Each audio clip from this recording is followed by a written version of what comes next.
Alright, welcome back to the Business Insight Show. I am your host, Njeri Njogu. And so Kenya has been in a boom in the real estate industry in the mid-2000s, with this having an increase in properties.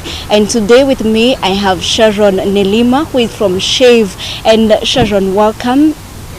And would you kindly tell us, introduce yourself to us, let us know who Sharon is. Sure thing. I'm Sharon.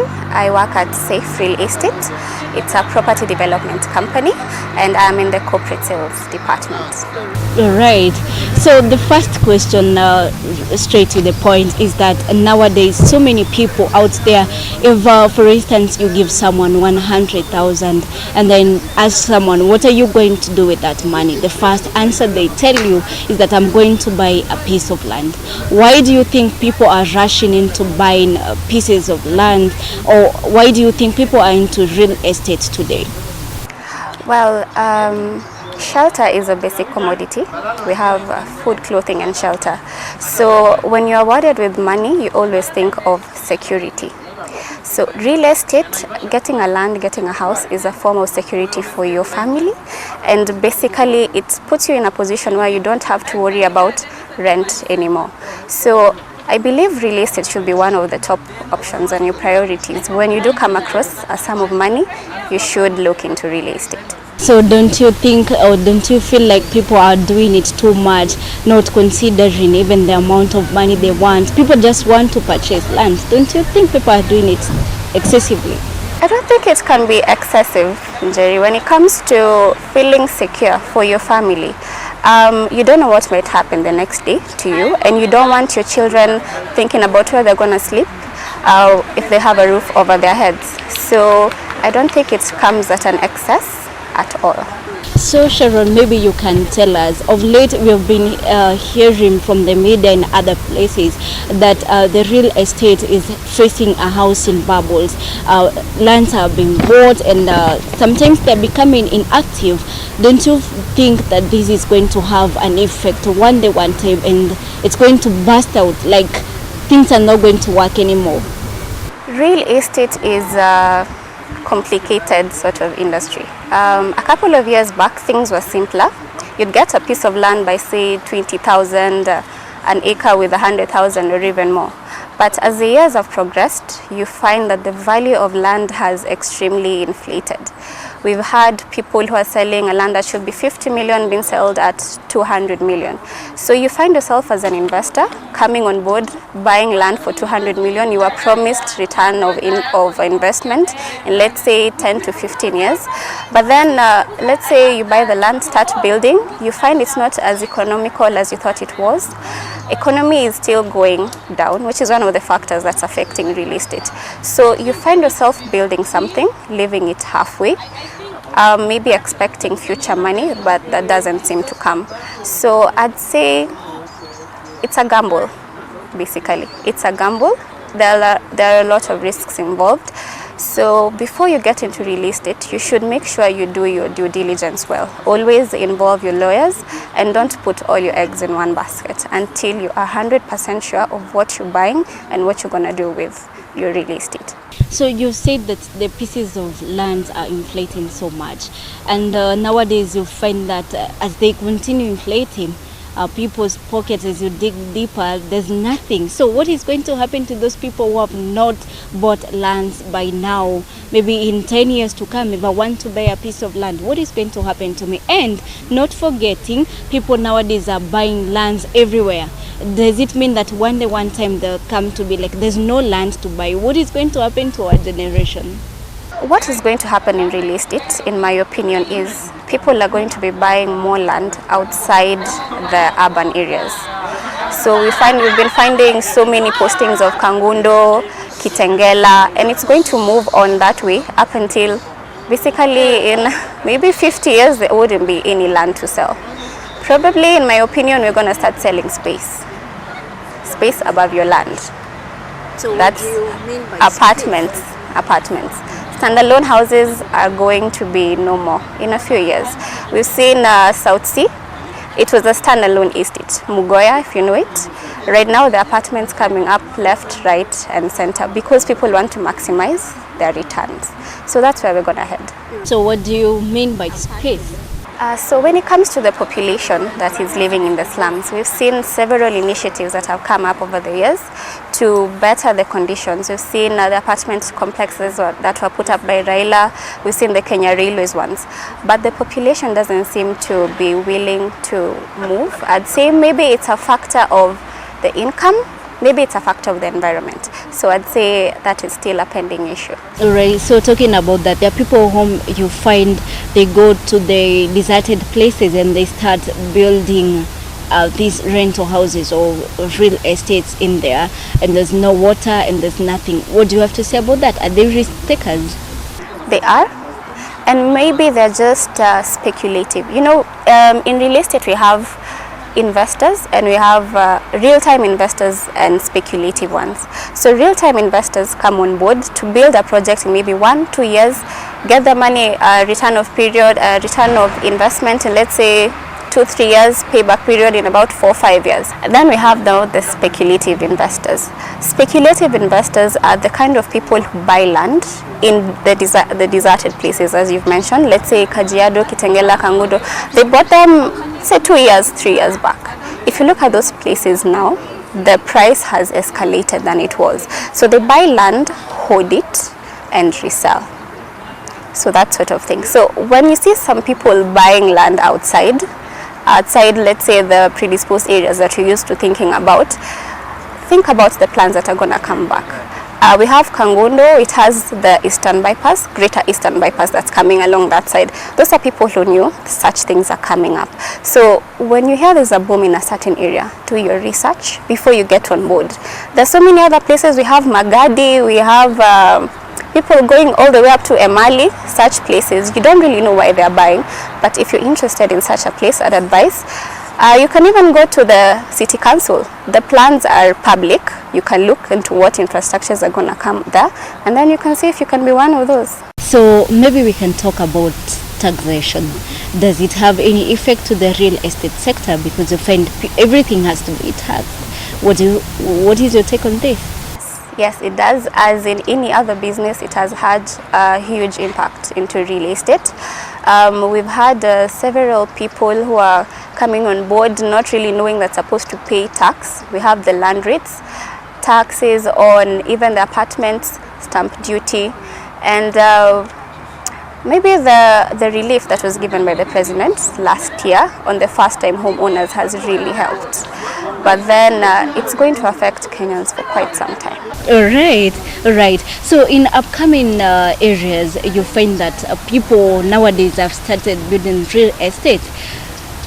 Does it mean that now people will move from towns going back to their upcoming areas, or what is it with this? Because nowadays in every upcoming town you go, there must be a real estate.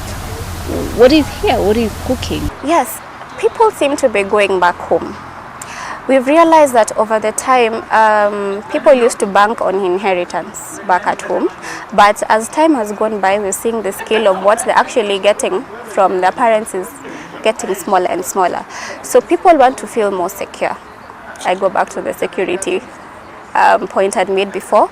And people want to go back to their roots at some point. You can't live in the city always. You can't be 60 still in the city. You have to have some security, something back home, and that's what most people are doing.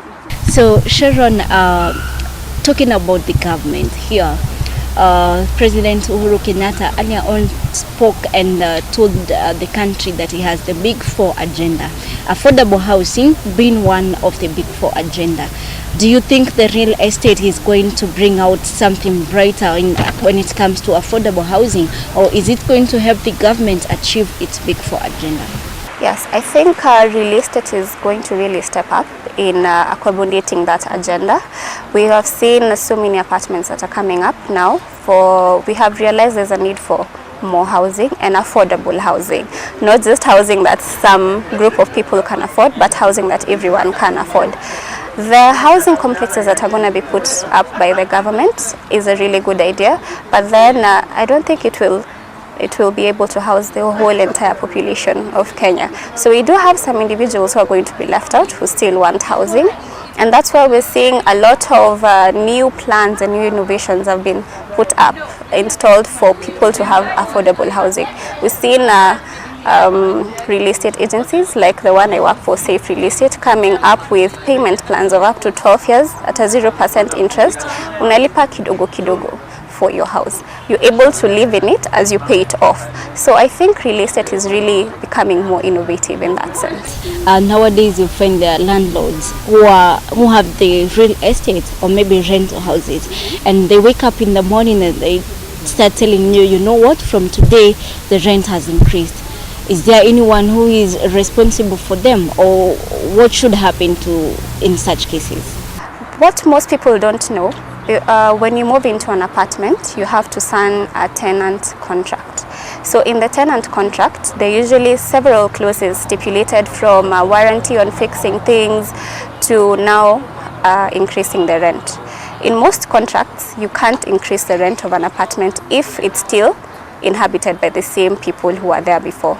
Or if you do, there should be a notice of more than 150 months for some contracts that I've seen.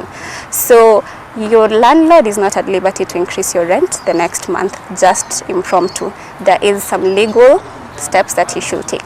When talking about that, earlier on we used to hear the county government, I also stand to be corrected, saying that if you want to build a rental house in your area, no matter if it's your conclusion, it's okay. But if you want to build it, you have to maybe you have to be authorized by the county government. Could you please guide us on that? That is a must, 100% a must, because there is urban planning. You can put up a house in the middle of nowhere, but then you remember there is still inlets and outlets for that house. There's still sewers that need to be connected to and from the house. And those are some of the plans that City Council looks into. What is the place where your house is going to be built? Is it near a sewer? Where is it going to be connected? Is it where a water supply? Where is it going to be connected? Is it a waterway? We've seen cases of houses being built on riparian land. So that whole process that involves the City Council, urban planning, NCA, all of it is just to make sure that your house should be there. Yeah. And what about the houses which are built and you see them coming down? What do you have to say about that? Did the City Council feel on that? Yes, definitely they did. They were cheated out of their money, unfortunately, because I'm sure they saw the plans and they didn't want to stick with those plans. So, yeah. Right. So you find that right now so many people out there are still building these real estates, and sometimes without even knowing if there are people who are going to live there. And when you look at the slums, people are still there, very much congested. Is there hope for them? Building a house to rent out is an entrepreneurship sort of pathway to take, and as any other business that someone can start, it has its own risks and it has its own income, that you expect. So before you decide to build an apartment, look into the area. Is there a school coming up near the place? Is there a road that's going to come up near the place? What are the infrastructures that are put near the apartment? Because these things factor into the amount of population or the amount of traffic that you'll have of people who are going to come into your apartments. You can't go into, tell me one place, let's say Kajiado, in the middle of nowhere, build a complex. Of course, you won't get traffic there. Go to somewhere like Upper Hill, where it's just offices. You know, even if you build an apartment that's going to be 25 floors, by the end of the year, as soon after completion, they will all be inhabited. So maybe you can tell us, are there trends coming up when it comes to real estate? Real estate. People are trying to be really innovative. We have seen, let's say, multi-phased sort of buildings where you find apartments with a mall, with churches, with mosques inside. They're creating cities, enclosed kind of community, which is a good thing. It's good to know your neighbor. And if you know most of you live in the same estate, security becomes a major factor. You have now the community thing, which we have lost a lot in Kenya. Not many people know their neighbors. So this sort of complexes, multi-phased ones, they're a really good thing. And now we also have now the new payment systems that we have. Mortgage has really, we thought it was a valid option. We thought it was a good innovation then, when the rates were about 7, 9, 10%. Right now they're at 13, making you pay almost over 200% the value of your land. So real estate has also coined up a new trend, whereby now we're giving now payment plans, 0% interest. The payment plans, they've been really tailored to the common mwananchi as at now. So I think real estate is really trying to innovate itself. It's more of like a phoenix rising again. Yeah, so all you have to do is just wait a bit. All right, and maybe can you tell us about the perspective of the industry by now, 2019? 2019. Well, going back to the bubble that you talked about, people are in panic mode right now. People who own property, people who have been trying to offload property for more than a year, people who are developing property and they're not seeing the return of investment that they expected. They usually say there's usually 5 cycles to real estate, and it's a continuous one, where we have people have bought into property. The first 3 phases are where people, value of the property is increasing all the time. The first phase, we usually, let's say we are ignorant. The second phase is when we're seeing things happening, like overvaluation of land, demand of land is slowly going down, people are not buying, but then it doesn't really ring a bell. As we are on panic mode, which is the third phase. So here we're seeing property is really overvalued. There is no one to buy. Now, the next thing that's going to happen is going to be stage 4, where people are going to default on the mortgages they put. People are going to default on the loans they put to develop the land because there's no return of interest that they expected. Now, 5th one is now when the bank is going to take back what they have, or is when the real estate is going to really drop. The prices are going to go so low, which has been seen in some areas, like Australia the other day is facing the same crisis right now. Value of the house 5 years before and now is like almost half the price. So now people will start buying property again. So we go back up. So that's basically the cycle that real estate has in most economies. Yeah. Right. All right. So maybe lastly, you can tell our viewers what are they supposed to check on, or what are they supposed to note on or purchasing or leasing real estate? Okay, I will go through this on a step-by-step basis. Let's say as a buyer with money in the bank, or with a deal that's come through, I want to buy property. I will either approach an agent or I'll approach a real estate agency. From there, I'll be given a portfolio of projects that they have.